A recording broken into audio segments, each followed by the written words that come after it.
বিসমিল্লাহির রহমানির রহিম। একটা নতুন রেসিপি দেখেন। একটা গাঁদা ফুলের ছোট্ট একটা ডাল, এই ডালটা দিয়া চারা করব। কিভাবে করা যায় শুরু করে দেখা যায়। এই যে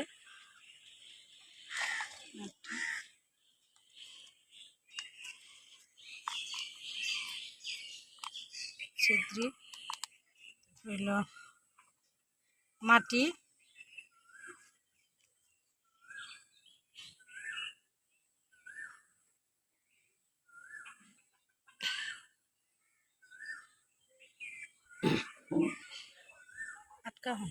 দেখেন গাছটা যে রোপণের পরে প্রতিদিন 2 বার, সকালে বিকালে সন্ধ্যার সময় পানি দিতে হবে।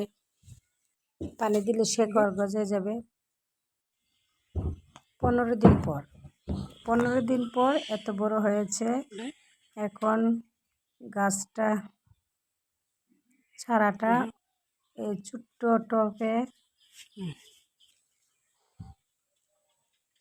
আর হবে না, এখন বড় টবে পাল্টাতে হবে। এটা শিকড়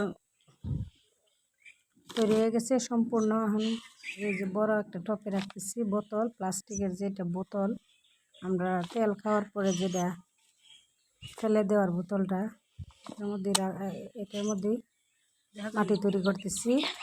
এই যে মাটি আসলে গাছ এমন জিনিস, গাছকে মন দিয়ে এই যে পানি দিয়ে এরকমভাবে টান দিলে আলগাছতে উঠে যাবে। তারপরে যে বড় টবে রোপণ করতেছি,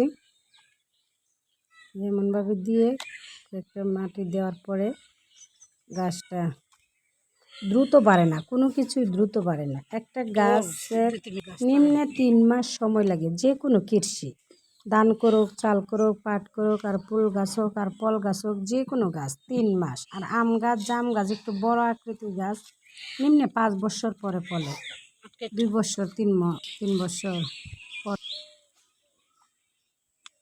সম্পূর্ণ।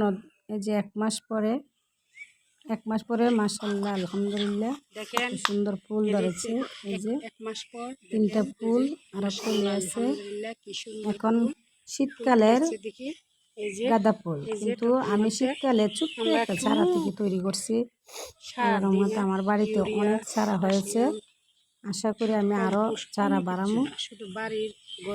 চারা এই যে 1 মাস পরে গাছ কত বড় হয়েছে। এটা থেকে আবার ডাল ভেঙে ভেঙে অন্য চারা করব, আরো চারা বাড়াবো। আপনারা দেখবেন, ভিডিও যদি দেখেন। আর আমি সার দিই না,